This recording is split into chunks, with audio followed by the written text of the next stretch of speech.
Assalomu alaykum. Bugun 20-aprel. Imo ishora tilini o'rganamiz. Oylar: yanvar, fevral, fevral, mart, mart, aprel, a va p, aprel, mayni daktilda ham ko'rsatamiz. M, A, Y, may. Iyun, I va N, iyun. Iyul, I va L harfi, iyul. Avgust, A daktil A harfida aylantiramiz. Avgust. Sentyabr, sentyabr. Oktyabr, O harfini chertamiz, oktyabr. Keyingisi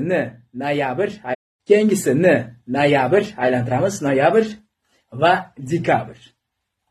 Qaytarib ko'ring va imo ishora tilini o'rganishda davom eting. E'tiboringiz uchun katta rahmat. Xayr. Ey qushlar.